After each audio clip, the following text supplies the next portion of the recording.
O festival da academia finalmente tinha terminado, mas os incidentes que aconteceram ainda estavam na boca dos estudantes, que falavam sobre o aparecimento do caçador noturno e de um mago negro. Esses incidentes teriam sido um grande desastre se tivessem saído do controle, mas os alunos falavam sobre isso como se não passasse de uma simples fofoca. Enquanto isso, no clube de reportagem, Dolores estava irritada ao ver o artigo que escreveram e publicaram sobre o incidente, culpando o caçador noturno por toda a destruição durante o festival, junto dos outros prédios destruídos na capital. Dolores fala como esse artigo era fictício, pois o caçador noturno não tinha feito nada disso e que ele só lutou contra o mago negro que estava causando esse tumulto. Então ela pergunta quem escreveu isso, e todos olham para Vicker, que fala que só escreveu o que o professor Vence tinha pedido. Dolores pergunta como isso aconteceu enquanto ela esteve fora. Vicker fala que isso foi porque Dolores estava ocupada com o festival como membro do conselho estudantil. Com isso, Dolores comenta que Vicker não devia escrever sobre algo antes de confirmar os fatos. Então ela os mostra alguns documentos oficiais, revelando que quem destruiu os monumentos heróicos não tinha sido o caçador noturno, pois todos sabiam que ele era um usuário de espada. Mas as marcas deixadas no local do acidente eram causadas por outros instrumentos, sem falar que os rastros de destruição pareciam mais como se uma cobra gigante tivesse passado pelo local. Com isso, os oficiais chamaram o criminoso pelo nome de Senhorita Ouroboros, e presumem que se trata de uma mulher. Até agora não sabem o motivo pela destruição, mas julgam que ela seja uma graduada, mas não sabem qual arma ela usa, sem falar que todas as testemunhas no local morreram. Assim Dolores diz que era por isso que não podiam julgar o caçador noturno sem provas, pois a capital tinha agora 3 criminosos conhecidos. Em pensamentos, Vicker pensa que só queria passar uma imagem suspeita do caçador noturno, mas mesmo assim ele sabia que um dia o caçador noturno seria criticado por um crime próximo. Tudor comenta que queria saber quem era essa senhorita Ouroboros, mas tudo que tinham eram os rastros de destruição que ela deixou. Sinclair pergunta a Dolores como eles sabiam que a senhorita Ouroboros era uma mulher, e Dolores fala que isso se deve ao fato de que na cena do crime tinha uma marca de batom. Era como se ela quisesse assumir que foi ela quem cometeu o crime. Ouvindo isso, Vicker pensa que não sabe se ela era amiga ou inimiga do caçador noturno, mas se ela ousasse ficar em seu caminho de caça aos demônios, ele não pensaria 2 vezes em matá-la. De repente, Ana entra na sala carregando um monte de documentos, e Dolores pergunta onde ela estava, e Ana responde que tinham recebido muitas notícias após o festival. Então Ana entrega uma carta a Vicker, que ao abri-la, fica surpreso, pois esse era um aviso para ele pagar as mensalidades do primeiro semestre da academia. Então vemos Pomerian sentada no colo de Vicker, enquanto ele conversava com Osiris, que diz a Vicker que ele poderia pagar as despesas de Vicker na academia, se ele quisesse. Mas Vicker recusa, falando que não queria que os outros soubessem que ele era um Baskerville, enquanto pensa que seria um saco caso alguém soubesse seu nome completo. Mas ele só tinha uma semana até o vencimento da mensalidade, e para piorar, ele também não podia aceitar os empregos que seus amigos ofereceram. Osiris se perguntava por que Vicker queria esconder suas origens, e de repente, ele pensa que Vicker queria esconder seu poder para ser um perdedor que esconde seus poderes entre os fracos, e que na hora do combate salva todos com sua força. Isso era algo que Osiris sonhava quando era pequeno, então pensou que Vicker pensava o mesmo. Então Osiris fala para Vicker virar um caçador de monstros. Tudo que ele tinha que fazer era achar um guia, então ele podia trabalhar com isso enquanto realizava seu sonho. Mesmo não tendo entendido o que Osiris quis dizer com sonho, Vicker não achou a ideia ruim, e ao ouvir sobre guia, ele se lembra que em sua vida passada existiu um homem que escreveu várias enciclopédias sobre monstros, que era bem famoso. O próprio Vicker tinha tirado seu conhecimento de monstros dessas enciclopédias, mas o mais surpreendente sobre esse homem era que mais tarde foi descoberto que ele tinha criado um famoso objeto de pesquisa chamado Ecogeografia dos Monstros, mas por ele ser um caipira sem nenhuma conexão, ele acabou morrendo no campo de batalha. Mas se lembrando que nesta linha do tempo o homem ainda estava vivo, Vicker agora tinha a chance de trabalhar com ele. Com isso, Vicker agradece Osiris, que fica feliz de ser útil ao seu pequeno irmão. Então a cena muda para uma guilda de guias chamada Sherpa, onde os membros estavam felizes com o retorno de seu chefe, que carregava um javali gigante nas costas. Esse era Pincher Anão Jamben, também conhecido como Minipin. Então Minipin solta o javali e fala que iria descansar um pouco, mas na verdade ele estava em seu escritório, com dor de cabeça ao pensar em suas despesas com a guilda, enquanto se perguntava se isso era normal para um homem sem conexões como ele, já que ele não podia fazer o que queria por causa das grandes guildas mercenárias. Mas o que ele mais lamentava era o golpe que levou em sua juventude ao perseguir seu sonho. Pegando um pano na sua gaveta, ele comenta que faria de tudo para poder entrar na família Baskerville. Enquanto isso, um homem encapuzado chega perguntando se essa era a guilda do Minipin, Um dos membros fica irritado pela maneira casual que o homem fala de seu chefe, mas o homem diz que era um cliente. Mesmo assim, o funcionário fala que os clientes não podiam agir dessa maneira. Então o homem continua seu caminho e ignora o membro da guilda. Irritado, um membro da guilda tenta agarrar o homem, mas o homem facilmente desvia do funcionário. Outros também tentavam, mas o homem era rápido demais, e com um pulo alto, ele chega na sala do mestre da guilda, surpreendendo Minipin, que pergunta quem era o homem. E o homem fala que era um cliente, e entrega o pedido comprovando isso. Enquanto pegava o pedido, Minipin estava impressionado com a habilidade daquele sujeito, mas de repente Minipin fica chocado ao ver o nome do homem no formulário. E tirando o capuz, o homem reflete que era difícil para ele esquecer o nome de Minipin, que ficou tão famoso no clã Baskerville por visitá-lo várias vezes, pois queria ser seu vassalo. Tremendo, Minipin pergunta se aquele homem era realmente Viker van Baskerville. Um tempo depois, Minipin ainda não acreditava que estava junto de Viker van Baskerville. Cheio de alegria, ele se abaixa, falando que era uma honra conhecer Viker, que rapidamente manda ele falar mais baixo e só chamá-lo de Viker. Minipin pede desculpas, falando que por muito tempo quis entrar no clã Baskerville. Isso faz Viker pensar que esse deve ter sido o sonho de Minipin também em sua vida passada. Enquanto isso, Minipin falava sobre o clã Baskerville, um lendário clã de espadachins. Se ele pudesse se juntar a eles, poderia aprender suas técnicas de espada, que dizem ser inigualáveis, isso incluindo o fato de que poderia dar uma vida melhor para sua família, mas como foi enganado pelos corretores, esse se tornou um sonho impossível. Com isso, Viker reflete que mesmo sendo desse jeito, Minipin ainda é um graduado que poderia se juntar a qualquer guilda mercenária de alto nível. Então Viker fala que o ajudaria, mas isso dependeria dos esforços de Minipin, que fica feliz ao ouvir isso. Então a cena muda para uma floresta, onde vemos Viker e Minipin numa carroça, e Viker explica que por causa de uma missão secreta que ele estava fazendo, ele não podia falar sobre suas origens, nem contar com o apoio dela dentro da academia, pois nem mesmo os membros do clã sabiam o que ele estava fazendo. Era por isso que ele precisava caçar monstros para pagar as mensalidades da academia, e também por isso precisava da ajuda do Minipin, que era um guia muito habilidoso. Esse elogio deixa Minipin emocionado, mas então Viker pergunta que tipo de monstro ele poderia caçar que desse muito dinheiro e que também não chamasse atenção. Minipin comenta que existe uma criatura esquisita com cabeça de hiena e corpo de anão, que só anda em grupos e habita as regiões áridas ao redor da capital. Mesmo que seu nível de perigo seja rank C, quando estão em grupo seu nível sobe para A. Mas como são monstros fracos fisicamente, até um aluno do primeiro ano pode matá-los sem levantar suspeita. E como a família imperial os considera uma praga, há uma grande recompensa por matá-los, sem falar que dá para vender seu corpo por um bom preço. Ouvindo tudo isso, Viker fica surpreso com as habilidades de Minipin. Então eles chegam no habitat das criaturas, e Minipin comenta que elas têm o hábito de pegar coisas brilhantes. A melhor estratégia para pegá-los era usar um pedaço de vidro para atraí-los e então matá-los. Mas Viker pergunta se essa era uma estratégia usada para pequenos números, e Minipin responde que sim. Então Viker fala que não iria usar essa estratégia, pois sua intenção era matar um grande número dessas criaturas. Minipin fica impressionado com o que acabou de ver, e se pergunta como Viker cortou aquilo sem ter uma espada. Enquanto isso, Viker pergunta se os barris que Minipin trouxe tinham óleo dentro, e Minipin fala que sim. Com isso, Viker fala que conseguiria acabar com um grande número de monstros.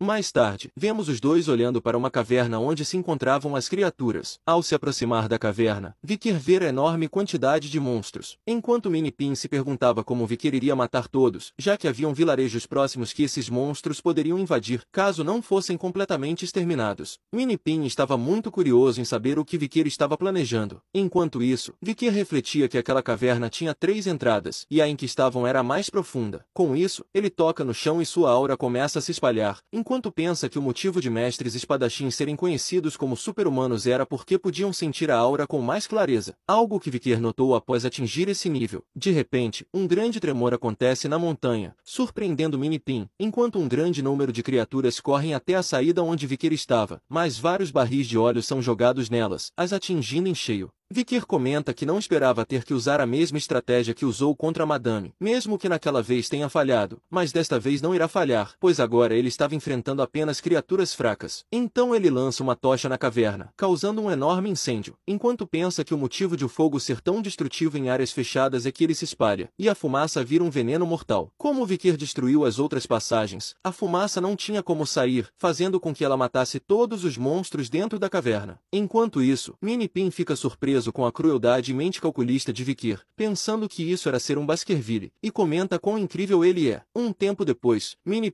comenta que nunca tinha visto uma estratégia tão boa para matar, e que tinha aprendido algo naquele dia. Mas Vickers manda ele parar de bajulação e tomar cuidado, pois ainda pode haver criaturas vivas, e Vickers pensa que Minnie era muito parecido com Chihuahua. Enquanto caminhavam, Minnie vê algo estranho na parede, e começa a bater nela com sua espada. Vickers pergunta o que houve, e Minnie pede para ele esperar. Então a parede se quebra, e ambos ficam surpresos, ao ver uma enorme montanha de moedas de ouro. Vickers comenta que alguém estava usando aquele lugar como cofre, mas Minnie fala que isso também pode ser obra dos monstros, pois eles têm o hábito de colecionar coisas brilhantes. Mas então Vickers lhe entrega uma das moedas, e comenta que elas não foram distribuídas pelo banco, pois não tinham número de série. Então não havia como os monstros as conseguirem. Isso deixa Minnie surpreso, se perguntando quem faria uma coisa dessas, e Vickers fala que não sabe, mas deve ser alguém forte o bastante para conseguir matar todas as criaturas da caverna e levar esse ouro. Então a cena muda para o lado de fora da caverna, onde vemos uma mulher chegando, dizendo que algum rato encontrou seu cofre. Vendo a hesitação de Vickers, Minnie comenta que ele era um gênio, mas que até mesmo os gênios podiam sentir medo diante de alguém como a senhorita Ouroboros. Em seguida, Minnie libera sua aura, e diz que como guarda, deveria proteger seu cliente. Então ele fala que iria distraí-lo enquanto Vickers fugia para chamar os guardas, e comenta que foi uma honra conhecê-lo. Minnie então avança com sua espada, mas era inútil, pois a senhorita Ouroboros desviava de seus ataques facilmente, e aproveitando uma abertura, ela acerta um golpe em Minnie que corta seu rosto. Minnie parecia que iria cair, mas ele consegue se manter firme. Em pensamento, comenta que quase desmaiou com um único golpe, e que pode sentir seus ossos e órgãos sendo feridos. Assim ele reconhece a enorme diferença de poder entre eles, mas ele não se importava, pois Vickers era um homem que poderia alcançar o posto de mestre espadachim no futuro. Por isso não podia deixá-lo morrer. Acreditando que o propósito de sua existência era protegê-lo, determinado, tenta socar a senhorita Ouroboros, mas de repente ouve Vickers dizendo para ele não desperdiçar sua vida dessa forma. Então uma teia é lançada no rosto da senhorita Ouroboros, e aproveitando a brecha, Vickers a acerta com um chute poderoso. Ela cospe sangue, e é arremessada contra a parede, causando um impacto tão forte que faz toda a montanha tremer. Mesmo assim, a senhorita Ouroboros ainda se levanta com dificuldade. Vickers então coloca Minnie em suas costas, pronto para fugir. Ao vê-los saindo, a senhorita Ouroboros tenta impedir, mas Vickers diz que ela devia sair também, pois os guardas imperiais provavelmente já haviam sentido tremor na área, e menciona que como o cofre da Ouroboros foi aberto, era melhor ela se preparar. Então ele vai embora, a deixando furiosa com sua arrogância. Enquanto caminhava, Vickers comenta que era incrível como ele havia vivido por tanto tempo, e ainda assim havia coisas que não sabia sobre si mesmo. Ao lembrar da lealdade de Minnie e do Chihuahua, ele se recorda de seu antigo eu. Então Vickers comenta que aquela lealdade talvez fosse uma forma de seu passado consolá-lo por tudo que já viveu.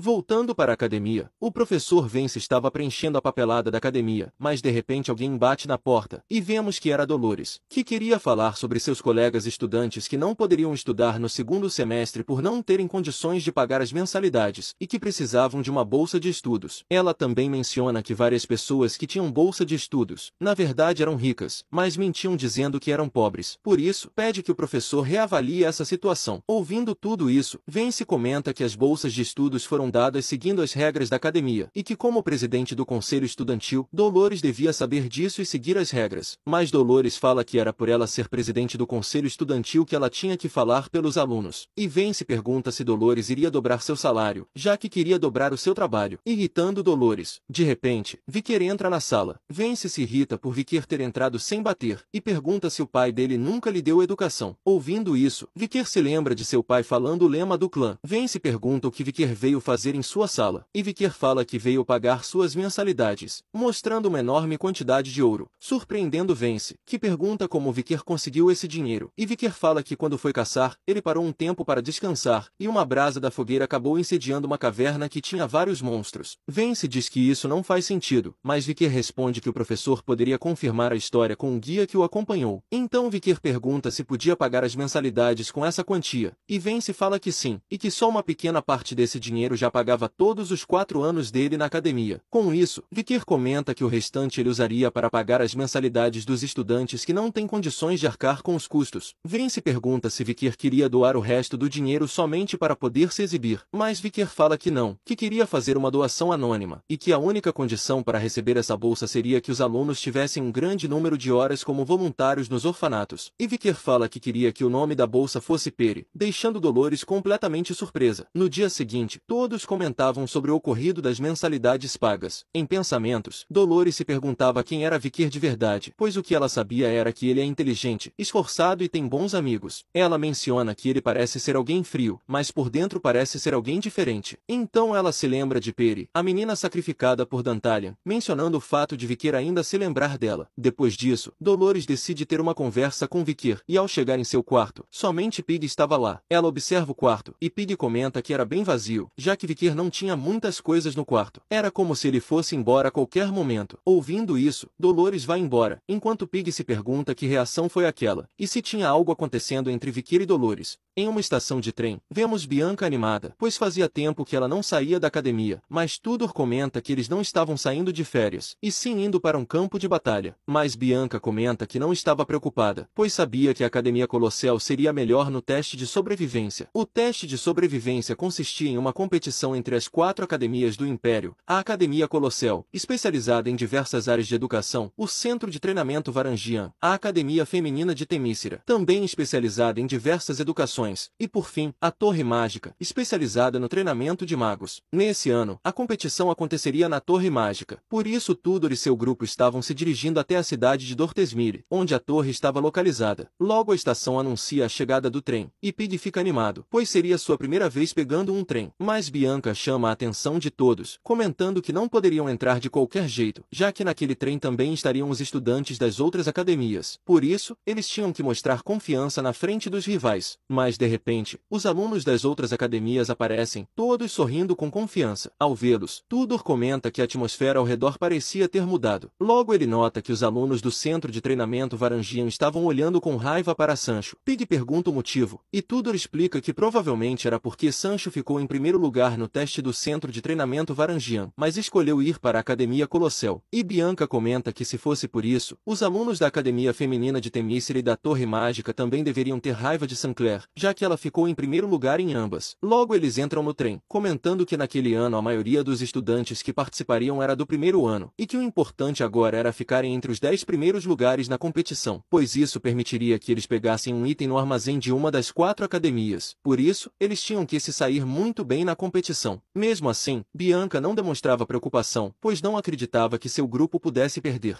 Tudor comenta que queria que Vicker estivesse com eles, mas ele havia se juntado a outro grupo. Sancho fala que Vicker fez isso porque já havia tomado essa decisão antes, então precisava manter sua promessa. Com isso, Bianca lembra que Vicker devia estar em outro vagão, e comenta que espera que ele não se meta em problemas com os estudantes das outras academias. Mas Pig fala que estava mais preocupado com a equipe de Vicker. A cena então muda para Grenoble Leviathan. Como o terceiro filho do clã Leviathan, Grenoble estava acostumado a ser visto como um gênio. Por causa disso, ele nunca deixava ninguém ser superior a ele. Mas tudo isso mudou quando ele entrou na academia e acabou ficando em segundo lugar no teste de admissão, sendo superado por uma menina chamada Sancler, uma plebeia. Grenoble não entendia o que sentia, mas sempre que havia um sentimento que ele não conhecia fazia seu coração palpitar. Por causa disso, Grenoble já tentou várias vezes se aproximar de Sancler, mas sempre que falava, tudo que saía de sua boca era a palavra plebeia. No entanto, o que mais o deixava com raiva era a aproximação entre Sancler e Vicker. Voltando para o trem, de repente, Grenoble coloca os pés em cima de Vicker, se perguntando o que Sancler via nele, mas também diz que entrou no grupo de Vicker apenas para mostrar que era melhor do que ele. Com isso, ele diz a Vicker que será o líder do grupo, ao que Vicker responde que não liga, contanto que ele faça seu papel, e manda Grenoble tirar os pés de cima dele, mas Grenoble se recusa e começa a reclamar, enquanto os trigêmeos Baskerville ficam irritados com sua atitude. Logo, Vicker se levanta e diz que iria ao banheiro. Assim que ele sai, os trigêmeos Baskerville atacam Grenoble. Enquanto isso, Vicker caminhava pelo trem, pensando que precisava de um bom resultado naquela competição, pois o direito de entrar no armazém da academia só era dado aos 10 melhores. Se Vicker conseguisse isso, ele poderia entrar no armazém e destruir todos os itens junto daquele demônio. O sétimo cadáver, de Carabia. Decarabia era um demônio terrível e um dos 10 cadáveres que Vikir descobriu em sua vida passada. Esse demônio em específico vivia como um artefato no depósito da academia e foi uma das principais forças que criou a Era da Destruição. Sabendo disso, Vikir pensa que teve sorte, pois se ele conseguisse ficar entre os 10 primeiros lugares na competição, ele poderia destruir Decarabia quando entrasse no depósito da academia. Mas para fazer isso, ele tinha que eliminar todas as variáveis. Então ele entra de volta ao seu quarto e vê Grenoble inconsciente, com uma expressão de medo. Com isso, Vikir olha para os trigêmeos, que pareciam estar pedindo um elogio de Vikir pelo que fizeram. Logo o trem chega ao seu destino, e Vikir e seu grupo desembarcam na cidade de Ortesmire. Mas de repente, Vikir olha para a maior torre da cidade. Essa era a Torre Mágica, uma enorme torre coberta de magia espacial que mesmo os magos atuais não conseguem decifrar. Quando se entra, essa torre não parece ter fim. Por isso Vikir se pergunta se a estrutura dessa torre era parecida com o Anel Inviolável de Andromários. De repente, o grupo da Torre Mágica aparece e cumprimenta Dolores, a representante da Academia Colossal. Os outros representantes aparecem e todos se cumprimentam. Bakiraga comenta que o nome do representante da Torre Mágica era engraçado, já que ele era conhecido como Nerd Cabeçudo. Bianca acha aquilo estranho, e Sancler explica que na Torre Mágica era normal os veteranos darem nome de batismo para os calouros. Foi por causa disso que ela não quis estudar na Torre Mágica, já que queriam chamá-la de Algodão Doce. Então Sancler fala que o nome verdadeiro do representante da Torre Mágica era um nome filosófico difícil de se pronunciar, então Nerdola Cabeçudo ficou melhor. Pig comenta que os representantes das academias desse ano eram incríveis, e fala que Bakigara foi um aluno que no primeiro ano derrotou todos os veteranos do terceiro com facilidade, e dizem que seus avós eram bárbaros que viviam na Montanha Vermelha e Negra. Pig também menciona sobre os outros representantes, falando seus feitos. Bianca fica impressionada por Pig ter conseguido tanta informação. Enquanto isso, o Nerdola Cabeçudo fala que iria guiar os alunos até os dormitórios. Com a chegada da noite, Tudor e os outros chegam aos dormitórios, e Bianca fica encantada com o lugar. Então todos se dirigem ao refeitório, e Tudor fica impressionado com a quantidade de comida na mesa. Pig se pergunta onde estava o Vikir, e Bianca fala que ele estava numa mesa atrás deles. Então Tudor comenta que eles tinham que competir com um total de 400 alunos, se quiserem pegar um artefato. De repente, Bianca fala que não gostou de ter que ficar ao lado dos alunos do centro de treinamento Varangian, que estavam pegando a comida, ao ponto de atropelar uma aluna da Academia Colosseia. No entanto, Sancho aparece impedindo a garota de cair. Então ele chama a atenção dos alunos de Varangian, e fala para eles não incomodarem os outros. Um aluno se irrita, e logo reconhece Sancho, e menciona que ele era um covarde que fugiu de Varangian. Mas Sancho responde que não fugiu, apenas viu que aprenderia mais na Academia Colossal, e pergunta quem era ele, deixando o aluno furioso. Então Bianca e Tudor aparecem e zombam do sujeito, que irritado, se apresenta como Boli Bolazon, o melhor aluno do primeiro ano do centro de treinamento Varangian, e que queria desafiar o melhor aluno da Academia Colossal. Ouvindo isso, todos olham para Vikir, que apenas jantava em silêncio. Percebendo que ele era o mais forte, Boli ataca sua mesa, e pergunta se ele era realmente o aluno mais forte. Vendo sua comida derrubada, Vikir se pergunta se não deveria simplesmente matar aquele sujeito. Boli pergunta de novo se Vikir era o melhor aluno do primeiro ano da Academia Colossal, mas Vikir não responde. Então Boli coloca seu braço na mesa e o desafia para uma queda de braço, falando para Vikir provar que a descrição de Sancho estava certa. Mas antes de Vikir aceitar a disputa, Dolores aparece dizendo que lutas eram proibidas antes da competição começar. De repente, Bakiraga aparece dizendo que não havia motivos para interromper um duelo entre os estudantes, já que Boli estava colocando sua honra como o melhor estudante em jogo nesse duelo. Ouvindo isso, Dolores tenta argumentar dizendo que aquilo estava indo longe demais, mas Bakiraga comenta que os estudantes da Academia Colossal também estavam ansiosos por esse duelo. Então vemos que Sancho e os outros estavam cheios de sede de batalha. Vendo isso, Dolores fica indecisa, pois mesmo que usasse sua autoridade para impedir esse duelo, os estudantes da Academia Colossal ficariam desmoralizados. Enquanto isso, Vikir olhava para Bakiraga, pensando que em sua vida passada Bakiraga foi um dos heróis que lutou pela humanidade na Era da Destruição. Ele também se lembra que Bakiraga havia sido muito discriminado no centro de treinamento Varangian por ter sido criado por seus avós, que eram de fora. Mas tudo isso mudou quando ele derrotou todos os estudantes do último ano, o que fez com que ele dominasse Varangian. Mesmo com toda a humilhação que sofreu, agora era respeitado por toda Varangian e havia conquistado seu lugar. Mesmo não querendo chamar atenção, Vikir aceita, mas ele queria disputar contra Bakiraga, surpreendendo a todos. Ao ouvir aquilo, Bakiraga aceita, e elogia Vikir por sua coragem. Então os dois colocam os braços na mesa, e com Dolores dando o sinal para começar, ambos usam toda a sua força tentando vencer o outro. Vendo a tensão do duelo, os estudantes ficam surpresos, pois Vikir estava aguentando a força de Bakiraga, e Tudor até mesmo comenta que Vikir poderia vencer.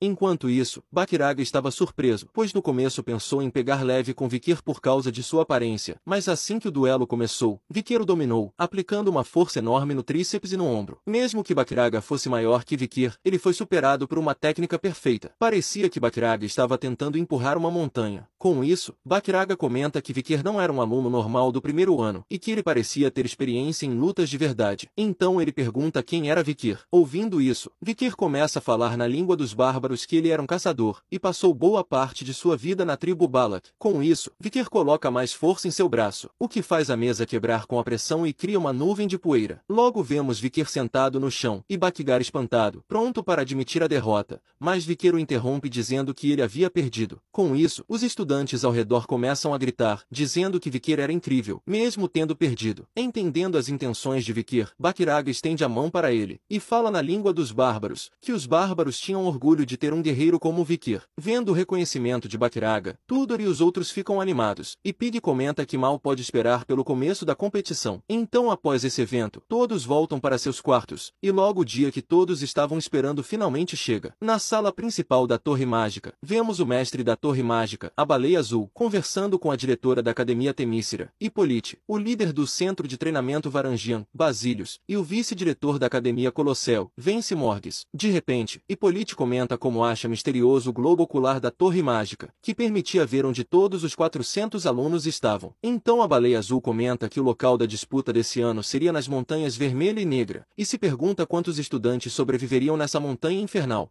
No dia da competição de sobrevivência na Torre de Magia, onde seu verdadeiro tamanho era impossível de ser medido, e no interior dela, possui inúmeros espaços diferentes. O campo da competição daquele ano seria nas Montanhas Vermelha e Negra. Os alunos de cada casa escolar, junto de seus times, eram enviados para locais distintos com a intenção de sobreviver enquanto tentavam não deixar seus pontos de HP chegarem a zero. Essa era a principal regra da competição. Então vemos o grupo de Tudor correndo pela floresta escura. De repente, eles se deparam com um monstro enorme. Nas regras da competição, para sobreviver, os alunos poderiam fugir dos monstros ou caçá-los para aumentar seus pontos. Com isso, Pig chama Tudor para distraírem o monstro, enquanto Sancho protegia Sancler e Bianca para que eles pudessem atacar. Os dois correm contra o monstro enquanto desviam de seus ataques, e com o tempo que Tudor e Pig ganharam, Bianca dispara uma flecha embutida com a magia de Sancler, matando o monstro rapidamente, o que os deixa aliviados. Mas de repente, Sancho e Sancler tentam avisar Tudor e Pig para terem cuidado. Então vemos que uma bola de fogo estava vindo na direção dos dois, criando uma explosão ao acertar o alvo. Nessa competição, eliminar os outros competidores era o que mais dava pontos. Enquanto isso, vemos Grenoble, que estava bem cansado, e reclamando por ter se separado de Vikir e dos trigêmeos assim que entraram na floresta. Pensando nisso, ele fica irritado ao se lembrar da vergonha que passou nas mãos dos trigêmeos dentro do trem. Mas de repente, ele sente o cheiro de comida no ar e fica hipnotizado pelo aroma. Sem pensar duas vezes, corre em direção ao cheiro, pensando em envenenar os alunos que tivessem preparado a comida para roubá-la. Entretanto, ele acaba caindo em uma armadilha e começa a gritar para que o soltem. De repente, vemos que aquilo foi feito pelo grupo de Vikir. Um tempo depois, Grenoble pergunta aos trigêmeos quem havia feito aquele acampamento, e os três respondem que tinha sido Vikir, o que deixa Grenoble surpreso, sem acreditar que um plebeu tinha feito tudo aquilo. Mas logo percebe que os trigêmeos estavam olhando com raiva pelo que ele havia dito, o que o faz se perguntar por que os trigêmeos estavam protegendo um plebeu. Seus pensamentos são interrompidos pelo ronco de sua barriga, mas ele estava muito envergonhado para pedir um pouco de comida. De repente, Vikir lhe oferece um pedaço da carne, e Grenoble pergunta o motivo disso. Vikir responde que Grenoble havia falado que era o líder, então tinha direito de comer, mas na verdade Vikir só estava interessado na magia de veneno dele. Com isso, Grenoble come, enquanto pensa que Vikir não é um idiota tão grande. Um tempo depois, o grupo de Vikir estava caçando um touro-urso, e quando os trigêmeos conseguem eliminar a criatura, Vikir fala que já tinham caçado 30 monstros, mas isso não era suficiente para ficar no top 10. Mas Grenoble se perguntava o que Vikir estava planejando, já que sabia que eliminar outros alunos dava mais pontos. Enquanto isso, Vikir refletia sobre aquela competição se parecer bastante com aquela que ele fez quando tinha 8 anos, mas algo estava estranho. Era como se seus instintos de mestre espadachim estivessem tentando lhe dar um aviso. De repente, todos escutam algo se aproximando, mas para a surpresa de Grenoble, era Sancler, que estava bem cansada e com baixo HP.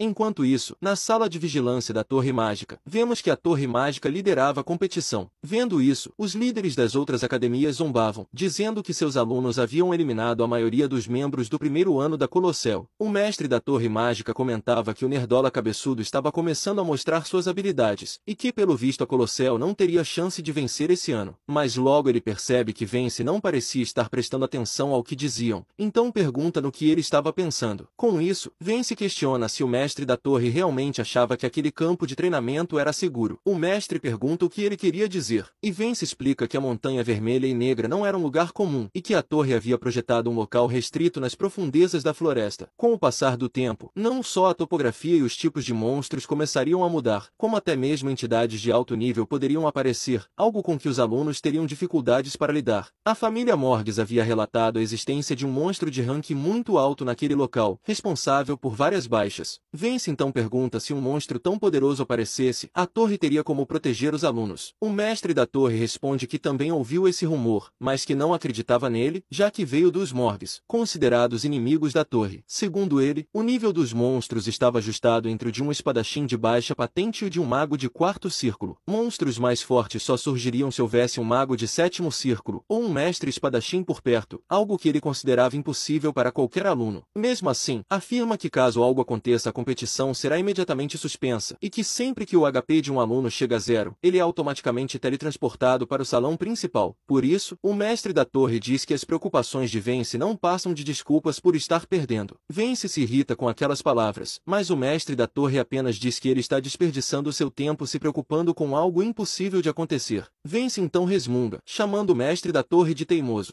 Voltando ao acampamento de Vikir, ele ouve de Sancler que todos os membros do time de Tudor haviam sido eliminados. Ela explica que foram pegos de surpresa pelo nerd cabeçudo, e Vikir se lembra de que esse nerd foi um dos grandes heróis da Era da Destruição, mas mesmo assim, não esperava que fosse tão forte. Sancler fica surpresa ao ver que Vikir ainda estava com um HP cheio, e diz que ele é incrível. Grenoble fica incomodado com a intimidade entre os dois, e comenta que Vikir apenas ficou escondido caçando. De repente, Vikir mira na direção de Grenoble, e dispara suas flechas, acertando alguns tentáculos que estavam prestes a agarrá-lo. Com isso, alguém elogia a percepção de Vikir. Eram as alunas da Academia Temícera, lideradas pela representante da escola. Um dos membros do grupo reconhece Sancler como a garota considerada traidora, que havia ficado em primeiro lugar em Temícera, mas se matriculou na Colossel. A representante então pergunta por que ela escolheu uma academia de segunda categoria, insinuando que talvez só estivesse procurando um namorado. De repente, ela se impressiona com a beleza de Vikir, mencionando que ele era exatamente seu tipo de garoto. No entanto, Sancler manda que pare de olhar para Vikir daquele jeito, a chamando de senhora. Ouvindo isso, a representante fica furiosa, e diz que mataria Sancler. Enquanto isso, o nerdola cabeçudo lutava contra Dolores, que tinha dificuldade para se defender enquanto tentava recuar. Ela acaba cercada pelo Mar de Fogo, e o nerdola comenta que a eliminando, a Colossel perderia todas as chances de vencer. De repente, Bakiraga surge, e ataca o nerdola, que fica surpreso com a habilidade de Bakiraga, concluindo que ele era um graduado. Bakiraga responde que não queria ficar atrás de um mago de quarto círculo, como o nerdola. Assim, o confronto entre os dois começa. Enquanto isso, o grupo de Vikir enfrentava o grupo da representante de Temícera. Vikir pensava que o poder dela era comparável ao das trigêmeas do clã Morgues, pois ela combinava 3 tipos diferentes de magia, algo que exigia um alto nível de concentração e só era possível quando a pessoa estava emocionalmente estável. Mas de repente, Vikir sente uma presença maligna, e se pergunta de onde vinha aquela intenção assassina. Então um enorme tremor sacode o chão, e uma imensa pata surge das profundezas, deixando todos se perguntando o que estava acontecendo. Ao ver aquilo, Vikir finalmente entende o mau pressentimento que o acompanhava desde que entrou na Montanha Vermelha e Negra. Um monstro de rank mais alto havia aparecido. A Madame de 8 patas havia surgido.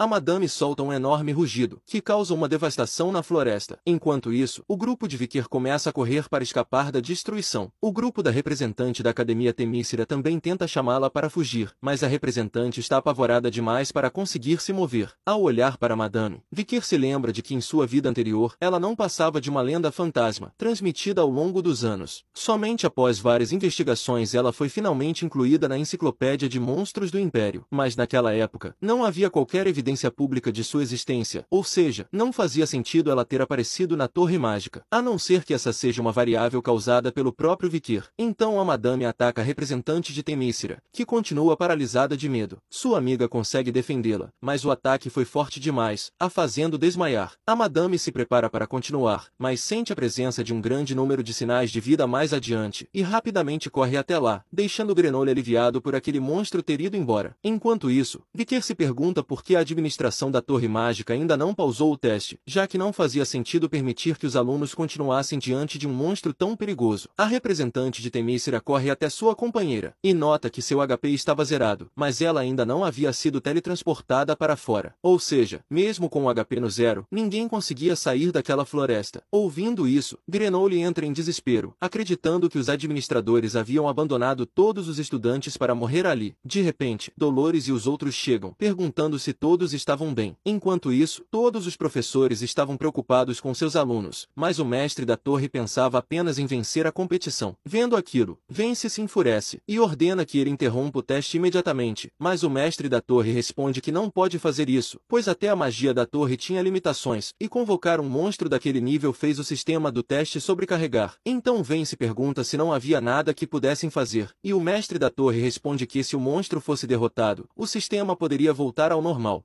Voltando para a competição, Dolores comenta que o escudo de HP havia absorvido a maior parte do impacto, por isso a amiga da representante ficaria bem após descansar um pouco. Dolores comenta que tiveram sorte de sair daquela situação inteiros, mas que agora aquela aranha estava mirando nos outros alunos, e poderia acabar os machucando. Enquanto isso, Vikir reflete que a Madame de 8 Patas era um monstro de rank alto, poderoso bastante para esmagar uma cidade inteira com facilidade. Sua existência em si era uma lenda, mas aquela Madame não era igual à que Vikir enfrentou nas Montanhas Vermelha e Negra anos atrás, pois essa não tinha metade dos olhos, não usava veneno e tinha várias falhas no corpo. Então Vikir conclui que o sistema da Torre Mágica deve ter sido sobrecarregado ao convocá-la, e isso era provavelmente resultado das mudanças na história que ele causou. Mesmo sabendo disso, Vikir não poderia contar para aquelas pessoas, que claramente ainda não tinham superado o medo da Madame. Por isso, pensa que eles ainda não estavam prontos para enfrentá-la. Mesmo assim, Vikir sabia que precisava fazer algo para lidar com a situação e atingir seu objetivo, mesmo que para isso tivesse que usar sua força. De repente, a representante da Academia Temícera diz que não poderia ficar parada por causa do medo, agora que uma de suas amigas estava ferida. Ela promete que a vingará e que não deixará aquela aranha machucar mais alunos. Ouvindo isso, Bakiraga comenta que ela se daria muito bem em Varangian, e que iria ajudá-la. Dolores também diz que ajudaria, e então os três perguntam se o Nerdola ajudará, pois sua magia de fogo seria muito útil. Ouvindo isso, Nerdola diz que se juntará aos outros representantes, mesmo que isso seja irritante. Vendo aquilo, Vikir percebe que acabou subestimando os futuros heróis, então ele chama a atenção dos Trigêmeos, e fala que estava na hora de começar a caçada. Então vemos a Madame correndo atrás de alguns estudantes, que enquanto fugia, uma aluna tropeça, e acaba caindo. Ela pede ajuda ao companheiro, mas ele apenas foge com medo, enquanto a Madame atacava a garota. No entanto, uma bola de fogo atinge a aranha, que sai ilesa do golpe. Então vemos que quem havia atacado era Nerdola, que comenta que aquilo era impressionante, já que tipo inseto costuma ser vulnerável a ataques de fogo. Com isso, vemos que todos estavam ao lado de Nerdola, prontos para enfrentar a Madame de 8 Patas.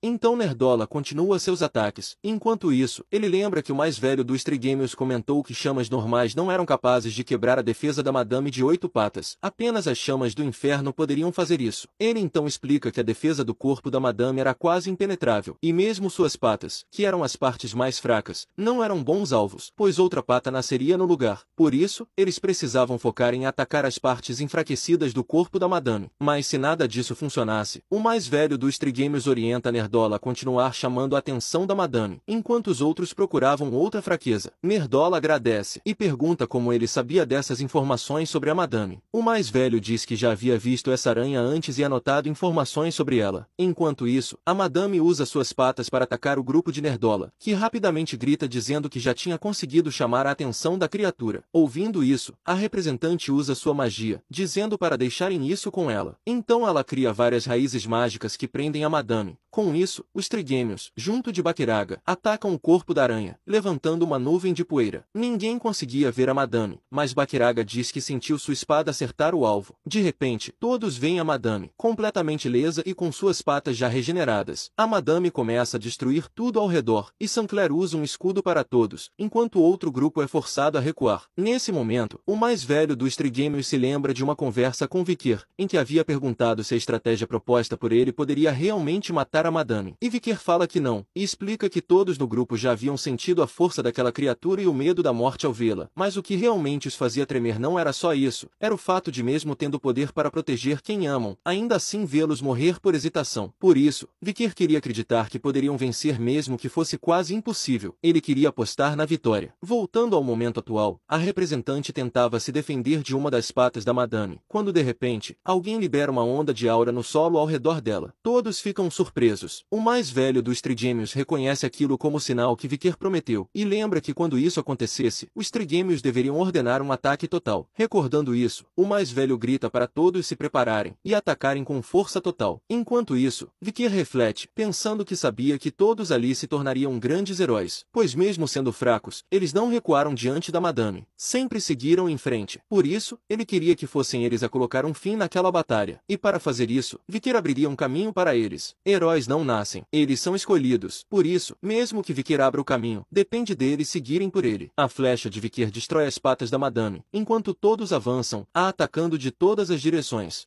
Com a morte da madame, o sistema da torre voltou a funcionar, e todos os alunos ficaram aliviados, e até surpresos por conta daquele monstro. Logo o torneio foi encerrado, com todos os alunos tendo voltado sem um único arranhão para a sala de espera, onde os outros alunos esperavam por eles. O fato de que ninguém tinha morrido ou ficado gravemente ferido nesse torneio foi um verdadeiro milagre, e isso graças aos 10 heróis, que ocuparam o topo da classificação do torneio. Mas o fato mais surpreendente tinha sido que, pela primeira vez, alunos do primeiro ano tinham ficado entre os 10 melhores, sem falar que eles ocuparam mais da metade das posições e eram da mesma academia, e tinham lutado contra a madame. Além disso, foi confirmado que a madame era um monstro de classe S, e até os olhos extras que monitoravam o torneio ficaram com defeito por causa da sobrecarga do sistema. A história de que 10 alunos, sendo que os mais fortes eram um graduado de rank baixo e um mago de quarto círculo, foram capazes de vencer um monstro tão poderoso gerou muitas dúvidas, mas como todos os alunos afirmaram que o chão tinha desabado do nada, dando uma chance, e com os ataques acertando em cheio, todos concluíram que os alunos tiveram sorte de vencerem a madame, já que a aparição dela foi um erro do sistema. Então no mesmo dia o mestre da Torre Mágica anunciou que continuaria seu trabalho de administrar o torneio até o fim, mas após isso deixaria o cargo de mestre da torre para compensar seu erro. Então ele pede desculpas pelo ocorrido publicamente, o que fez a situação acalmar. No refeitório, Tudor estava feliz, querendo brindar porque Vikir e Sancler tinham ficado entre os 10 melhores, mas Bianca manda ele se sentar, enquanto Sancho comenta que mesmo que os alunos tenham saído vivos do torneio, ter enfrentado uma criatura tão poderosa quanto a madame de frente deve ter deixado um trauma na mente dos alunos. Mas mesmo assim, Sancho fala que deveriam brindar pelos heróis que enfrentaram a madame sem medo. Com isso, todos comemoram que Vikir e Sancler conseguiram ficar no top 10 na classificação.